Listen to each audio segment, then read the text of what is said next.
नमस्कार दोस्तों, कहानियों की श्रृंखला में आज सुनेंगे मालती जोशी जी की कहानी वो तेरा घर ये मेरा घर। लेकिन उससे पहले मेरा आपसे विनम्र अनुरोध है कि अगर मेरे द्वारा सुनाई हुई कहानियाँ आपको अच्छी लगती हैं तो मेरे चैनल को सब्सक्राइब ज़रूर करें, लाइक करें और अपने दोस्तों और परिचितों में शेयर भी करें। बेल आइकन दबाना बिल्कुल भी ना भूलें। आज सुनिए वो तेरा घर ये मेरा घर। आज खाने की मेज पर अरसे बाद पिंकी चहक रही थी। पीएमटी की परीक्षा सानंद संपन्न हो जाने से वातावरण हल्का हो गया था। इतने दिनों तक एक तनाव सा व्याप्त था, घर पर भी और बच्चों के मन पर भी। प्रसन्ना का सेकेंड सेमेस्टर परसों ही समाप्त हुआ। आज पिंकी भी फ्री हो गई थी। अब रिजल्ट की चिंता कुछ दिनों के लिए मुलतवी रखकर आज़ादी का जश्न मनाया जा सकता था। खाने की मेज पर उसी की प्लानिंग चल रही थी। तरह तरह के सुझाव और तरह तरह की फरमाइशें। मिस्टर प्रसाद ने बच्चों के उत्साह पर ब्रेक लगाते हुए कहा, तुम लोग शायद भूल रहे हो कि पापा के ऑफिस में समर वैकेशन जैसी कोई चीज़ नहीं होती, तो आप आराम से घर में बैठे रहिए। बच्चों की माँ ने तुनक कर कहा, लेकिन मैं 10-15 दिनों के लिए कहीं ज़रूर जाऊंगी। आपको तो दफ्तर के अलावा कुछ सूझता ही नहीं है। इन दोनों की टेंशन मैंने अकेले झेली है। आई नीड अब चेंज बैडली। मैं सोच रहा था, मिस्टर प्रसाद ने झिझकते हुए कहा और चुप हो गए। क्या सोच रहे थे आप? अब कह भी डालिए। यही कि शनिवार इतवार सागर जाकर बाबूजी को लिवा लाता। ओह नो, बच्चों ने कोरस में कहा। तो माँ ने उन्हें आंखों से डपट दिया और बोली, इतनी जल्दी? जल्दी कहाँ, उन्हें गए 2 महीने से ऊपर हो गए हैं। इतने दिन वे बेटी के यहाँ कभी रहे हैं? क्या पापा, आप भी बेटा बेटी करने लगे? ये सब फिजूल की बातें हैं। अपने लिए होंगी, पर बाबूजी तो पुराने ढर्रे के व्यक्ति हैं। उनके लिए ये बातें बहुत महत्व रखती हैं। अब इस उम्र में यह आशा करना कि वे अपनी सोच बदल लेंगे बेकार है। यह तो ठीक है कि माया की स्वतंत्र गृहस्थी है, इसीलिए वे 2 महीने वहाँ टिक भी गए। छाया के यहाँ तो उसके सास ससुर जेठ देवरों के बीच 2 दिन भी नहीं रह पाते। बच्चों ने फिर बहस नहीं की, चुपचाप खाना खाकर उठ गए। पत्नी ने टेबल समेटते हुए पूछा, सुनिए, क्या इसी हफ्ते जाना बहुत ज़रूरी है? वे प्रश्नार्थक नज़रों से पत्नी को देखते रहे। नहीं, मैं सोच रही थी बच्चे थोड़ा रिलैक्स कर लेते। अभी अभी तो बेचारे फ्री हुए हैं। बच्चों को रिलैक्स होने के लिए कौन मना कर रहा है? आप समझते नहीं हैं, बड़े बुजुर्ग घर में होते हैं तो थोड़ा बंधन तो हो ही जाता है। बच्चों के हंसने बोलने पर, खाने पीने पर बंदिश लग ही जाती है। तो तुम चाहती हो बाबूजी को वहीं रहने दूं? उनका स्वर थोड़ा तल्ख था। पत्नी ने नरमाई से कहा, नहीं, मेरा मतलब था 8-10 दिन और सही। फिर तो हम ही को वे तय नहीं कर पाएंगे कि झेलना कहें कि भुगतना कहें। पति की नाराज़गी के डर से उन्होंने वाक्य अधूरा ही छोड़ दिया। कई बार अनकहे शब्द भी बहुत कुछ कह जाते हैं। मिस्टर प्रसाद भी उन अनकहे शब्दों को भली भांति पढ़ गए। उन्हें वितृष्णा और खीज हो आई। अपने आप को वे पहली बार इतना निरुपाय अनुभव कर रहे थे। कितनी हसरत से, कितनी उमंग से वे बाबूजी को यहाँ लाए थे। यूँ तो माँ की मृत्यु के बाद ही उन्हें लाने का मन था, पर साल भर तक बाबूजी वहाँ से हिलने के लिए राजी नहीं हुए। प्रसाद ही दौड़ दौड़ कर वहाँ जाते रहे, बाबूजी की खोज खबर लेते रहे। हर बार बाबूजी पहले से ज़्यादा थके हुए, टूटे हुए नजर आए। यह स्वाभाविक भी था। 40-45 साल का साथ एकाएक छूट जाता है तो आदमी टूट ही जाता है। फिर बाबूजी के मित्र भी कहने लगे, बेटा, अब अपने पिता को अपने पास ही रखो, बुढ़ापे का शरीर है, देखभाल की ज़रूरत पड़ती है। माँ की बरसी के बाद बाबूजी की एक नहीं सुनी गई। जिद करके वे लोग उन्हें अपने साथ भोपाल ले आए। बेटे के साथ साथ बहू और बच्चों ने भी बहुत मनुहार की थी, तभी वे राजी हुए थे। पर बहुत जल्दी ही एहसास होने लगा कि स्वागत का यह भाव धीरे धीरे तिरोहित होने लगा है। यूँ तो बाबूजी बहुत शांत प्रकृति के जीव हैं, उनकी ज़रूरतें भी बहुत थोड़ी सी हैं, इधर उधर दखलंदाजी करने की आदत भी नहीं है। फिर भी वे हाड़ मांस के जीव तो हैं, घर में उनकी उपस्थिति महसूस की ही जाती थी। सबसे बड़ी समस्या थी सोने की। इससे पहले बाबूजी जब भी आए माँ साथ में होती थी। वे दोनों एक दूसरे का ख्याल रख लेते थे। 8-10 दिन की बात होती थी, कुछ न कुछ व्यवस्था हो ही जाती थी। थोड़ी सी असुविधा भी तब नहीं अखरती थी। बच्चे छोटे थे तो दादा दादी के साथ खुशी से एडजस्ट भी हो जाते थे, बल्कि तब तो दोनों में होड़ लगी रहती थी कि कौन किसके पास सोएगा। पर अब स्थितियां बदल गई थीं। बच्चे बड़े हो गए थे, दोनों के पास अपने स्वतंत्र कमरे थे। तीसरा प्रसाद दंपति का था। कुछ दिन पिंकी माँ के पास सोई और प्रसाद जी पिता के साथ उनके कमरे में सोए। पर यह व्यवस्था स्थायी तो नहीं हो सकती थी। जवान होती बिटिया के कमरे में बाबूजी का सोना भी अच्छा नहीं लगता था। फिर उन्हें प्रसन्ना के कमरे में सुलाया गया। वहाँ भी घोर असुविधा थी। उसे रात देर तक जागकर पढ़ने की आदत थी। उसका स्टीरियो भी हरदम बजता रहता था। दीवार पर कई ऐसे पोस्टर थे जिन्हें बाबूजी की नज़रों से बचाना जरूरी था। अंततः बाबूजी की व्यवस्था हॉल में की गई। 3 बेडरूम वाले घर में भी बाबूजी के लिए निरापद बस यही स्थान था। वे दीवान पर आराम से सो जाते थे, पर उनके साथ उनका पानी, दवाइयाँ, टोपी, मफलर, टॉर्च, जूते, चश्मा सभी रखे रहते थे। सुबह नौकर के आने तक बाहर का कमरा बाहर वालों के बैठने योग्य नहीं रहता था। सबसे बड़ी समस्या थी टॉयलेट की। बुढ़ापे के कारण रात में कई बार उठना पड़ता था, सो पप्पू के कमरे का ही आश्रय लेना पड़ता था। सुबह उन्हें जल्दी उठने की आदत थी। रात भर का जागा हुआ प्रसन्ना सुबह सुबह उनके मुख प्रक्षालन से खींच उठता था। एक स्थिति यह आई कि बाबूजी बच्चों के लिए अझेल हो गए। यह अझेल शब्द भी बच्चों का ही गढ़ा हुआ था, जो प्रसाद जी को बहुत चुभा था। फिर उन्होंने छोटी बहन को चुपचाप पत्र लिखा कि कुछ दिनों के लिए बाबूजी को ले जाए। बच्चों की परीक्षा के बाद वे खुद उन्हें लिवा लाएंगे। अब परीक्षाएं भी समाप्त हो गई हैं, पर लगता है घर अभी भी मानसिक रूप से बाबूजी के पुनरागमन के लिए तैयार नहीं है। मिसेस प्रसाद देर रात तक टीवी देखती थीं, सुबह देर से उठती थीं, 12 बजे तक नहाती थीं। हफ्ते में 2 दिन उनकी मालिश वाली आती थी। हर 15वें दिन मेहंदी वाली आती थी। हर तीसरे दिन उनकी किटी पार्टी होती थी। बाबूजी के रहते ये सारे काम सहजता से नहीं हो पाते थे। पिंकी को सहेलियों के साथ बाहर घूमने का शौक था। हर तीसरे दिन वे लोग पिक्चर जाती थीं। प्रसन्ना का तो कोई टाइम टेबल ही नहीं था। दोस्तों का जमघट हमेशा उसे घेरे रहता था। बाबूजी के रहते ये गतिविधियां भी थोड़ी धीमी हो जाती थीं। फिर सारे परिवार को बाहर खाने का शौक था। बाबूजी साथ जाते नहीं थे, इसलिए उनके लिए घर पर पूरा सरंजाम करके जाना पड़ता। बाहर जाने का सारा मज़ा ही किरकिरा हो जाता था। प्रसाद जी इन बातों को न समझते हों ऐसा नहीं था, पर इस कारण बाबूजी को हमेशा के लिए माया के यहाँ तो छोड़ा नहीं जा सकता था ना। पत्नी सास बहू का सीरियल देखने में व्यस्त थी। मौके का फ़ायदा उठाकर उन्होंने माया को फ़ोन लगाया। वे हर 10-15 दिन बाद फ़ोन करके बाबूजी की कुशल क्षेम पूछ लेते थे, पर उन्होंने बाबूजी से बात कभी नहीं की। उन्हें डर लगा रहता कि कहीं उन्होंने आने की जिद पकड़ ली तो वे मना नहीं कर पाएंगे। फ़ोन माया के पति सुरेश ने उठाया था। कुशल क्षेम के बाद प्रसाद जी ने कहा, मैं अगले रविवार आ रहा हूँ, बाबूजी से कहिए तैयार रहें। भाई साहब, आपको माया ने बताया नहीं क्या? बाबूजी तो कब से चले गए।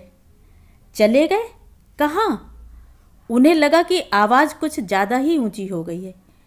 उन्होंने चोर नज़रों से पत्नी की ओर देखा। वह सीरियल में खोई हुई थी।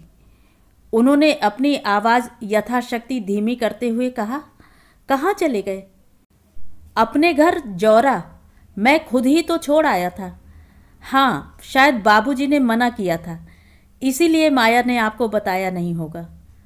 वे कुछ देर के लिए स्तब्ध रह गए। आप ज़्यादा परेशान ना हो भाई साहब, ये पुराने लोग हैं ना, दूसरी जगह एडजस्ट नहीं हो पाते, उन्हें अपना घर ही अच्छा लगता है। उस रात वे जरा भी नहीं सो सके। पता नहीं कैसे कैसे विचार आते रहे।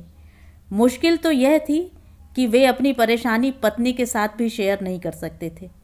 वह फौरन कह देती, हमने तो 6 महीने झेल भी लिया, पर आपकी बहन तो जरा में ही उकता गई। दूसरे दिन उन्होंने माया को दफ्तर से ही फ़ोन लगाया। जानते थे इस समय सुरेश भी घर पर नहीं होगा। उनके उलाहनों के उत्तर में माया ने कहा, भाई साहब, आप कुछ मेरी मजबूरी का भी तो अंदाज़ लगाइए। वे तो 8वें दिन से ही जाने की रट लगाए बैठे थे। बड़ी मुश्किल से मैंने उन्हें 15 दिन रोका, फिर वे तो अकेले ही चल पड़े।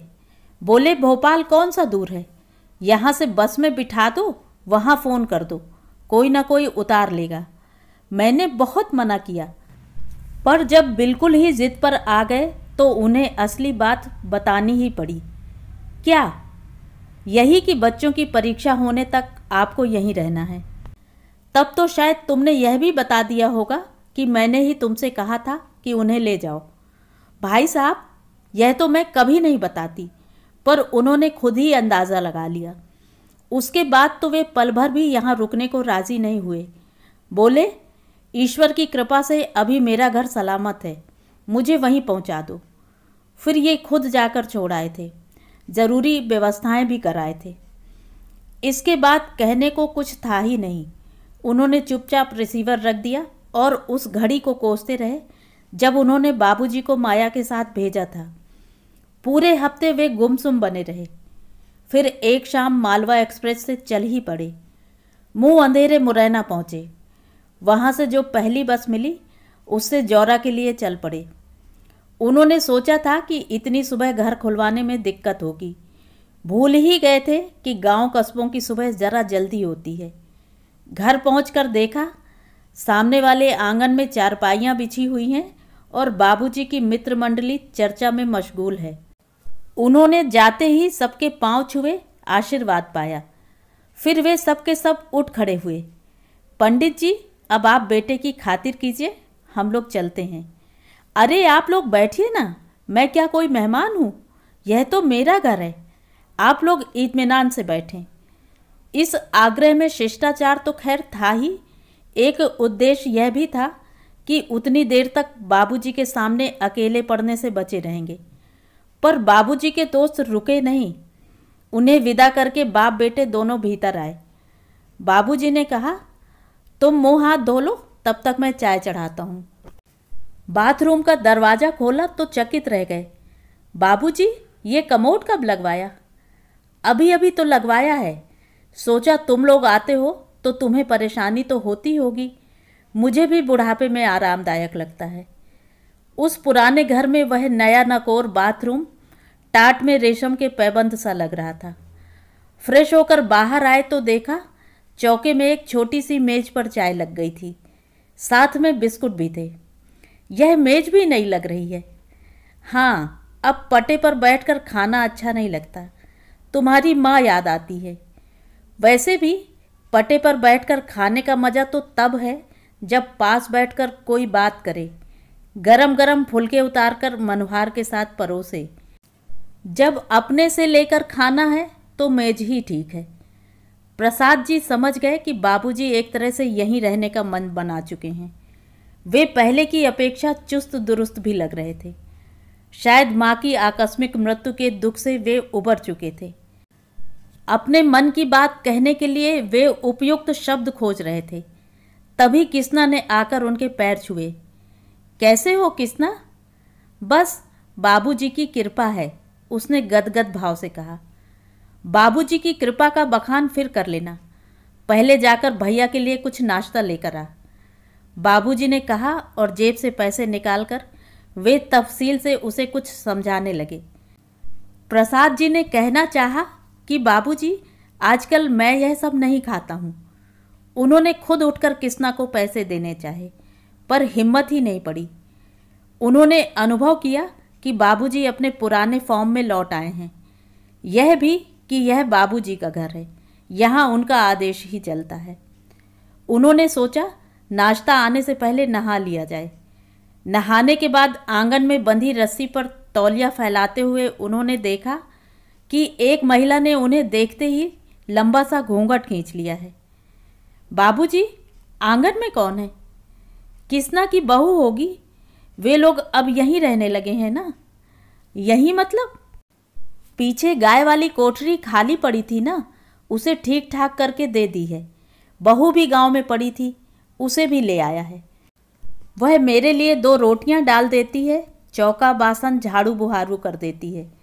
किसना मेरी धोती खींच देता है, सौदा सुलफ ला देता है। काम भी हो जाता है और साथ भी तुम लोगों को भी वहाँ फिक्र नहीं रहेगी कि बाबूजी अकेले पड़े हैं। लेकिन आपको यहाँ अकेले रहने कौन देगा? मैं तो आपको ले जाने के लिए ही आया हूँ। मुझे लाने ले जाने की ज़रूरत नहीं है बेटा, मेरी जब मर्जी होगी चला आऊँगा। पर जब तक मेरे हाथ पांव चल रहे हैं मुझे यहीं रहने दो। यहाँ मेरे दोस्त अहबाब हैं, नाते रिश्तेदार हैं, पास पड़ोस है। दरवाजे पर खड़ा भी हो जाता हूँ तो 10 लोग जय राम जी करते निकल जाते हैं। वहाँ तो समय काटे नहीं कटता, दिन भर छत की कड़ियाँ गिनता रहता हूँ।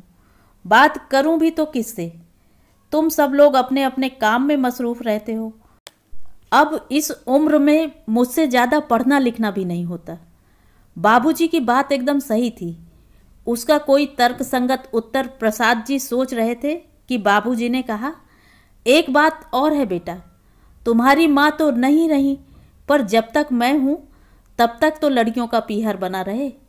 कभी उनका मन हुआ तो आने को एक घर तो हो। क्या वे लोग मेरे घर नहीं आ सकती? उन्होंने कहना चाहा, पर अपनी बात का खोखलापन खुद ही उनकी जबान पर ताला लगा गया। उन्हें याद आया कि जब जब बहनों को बुलाना चाहा, घर में समस्याओं का एक अंबार उठ खड़ा हुआ। बाबूजी अपनी रौ में कहे जा रहे थे। माँ के पीछे बेचारी जब भी आई हैं खुद ही खटती रही हैं। अब यह किसना की बहू आ गई है तो थोड़ा हाथ बटा देगी, कुछ तो सहारा हो जाएगा। प्रसाद जी ने विषयांतर करते हुए कहा, बाबूजी, आपने इस छोकरे को जगह तो दे दी है, बाद में कहीं लफड़ा ना हो जाए। कैसा लफड़ा? बाद में अगर इसने जगह खाली करने से इनकार कर दिया तो? बाद में मतलब? प्रसाद जी शर्म से गड़ ही गए। अपनी व्यग्रता में उन्हें याद ही नहीं रहा कि वे क्या कह रहे हैं। बाबूजी ने लेकिन इसे बड़े सहज भाव से लिया। बोले, उसकी चिंता अभी से क्यों? बाद में तो किसी को यहाँ रहना नहीं है, मकान तो बेचना ही है। जो भी खरीदेगा वही किसना से भी निपट लेगा। अपनी शर्म से वे अब तक नहीं उबर पाए थे और बाबूजी ने जैसे स्पष्ट उस ओर संकेत कर दिया। इसलिए अपनी सफाई सी देते हुए प्रसाद जी बोले, बाबूजी, घर बेचने की बात तो मेरे मन में कभी उठी ही नहीं। मैं अभी की बात नहीं कर रहा हूँ बेटे, अभी मेरे रहते तो कोई सवाल ही नहीं उठता। मेरे लिए यह सिर्फ ईंट गारे की इमारत नहीं है, मेरा मानसिक संबल है यह। पर मेरे पीछे तो इसे निकालना ही पड़ेगा, रख कर करोगे भी क्या? प्रस्ताव तो अभी से आ रहे हैं। भोपाल जाने से पहले इतनी अच्छी ऑफर आई थी कि क्या बताऊं। बड़ी मुश्किल से अपने को रोक पाया। ये तो कहो कि ईश्वर ने ही सद्बुद्धि दे दी थी, नहीं तो मेरी फजीहत ही थी। अंतिम बात कहते कहते बाबूजी का स्वर भर्रा गया था। इतनी देर से प्रसाद जी के मन में जो बात खदक रही थी उसे कहने का भी यही मौका था। उन्होंने बिना किसी भूमिका के कह ही डाला, बाबूजी, आप माया के यहाँ से उस तरह जिद करके चले आए, यह अच्छा नहीं किया। जानते हैं, मैंने अब तक यह बात आपकी बहू को भी नहीं बताई है। वह तो यही सोचेगी ना कि माया अपने बाबूजी को महीना भर भी नहीं रख सकी। यह तुमने बहुत अच्छा किया, बहन को कटघरे में खड़ा होने से बचा लिया। और अब तुमने बात उठाई है तो मुझे भी कह लेने दो। अगर तुम्हें कोई परेशानी थी तो मुझसे कहना था। उस लड़की को इस प्रपंच में क्यों डाला? वह तो चलो बात तुम भाई बहनों के बीच ही रह गई, पर कल को अगर जमाई बाबू को मुझसे परेशानी होती, वे मुझसे ऊब जाते और माया से कहते तो सोचो क्या होता। मुझे तो कहीं मुंह छुपाने की भी जगह नहीं मिलती। ऐसी नौबत आने से पहले ही वहाँ से चल देना अक्लमंदी थी, इसीलिए चला आया। पर आप यहाँ क्यों आ गए? सीधे भोपाल आना था ना? प्रसाद जी ने कहना चाहा, पर उनकी आवाज़ गले में फंसकर रह गई। बाबूजी जैसे उनकी बात समझ गए। पीठ थपथपाकर सांत्वना के स्वर में बोले, रात भर के जगे हो, थोड़ा आराम कर लो। मैं एक चक्कर बाजार का लगा कर आता हूँ। कौन सी तरकारी खाओगे? तो ये थी कहानी। कहानी आपको कैसी लगी कमेंट करके ज़रूर बताएं।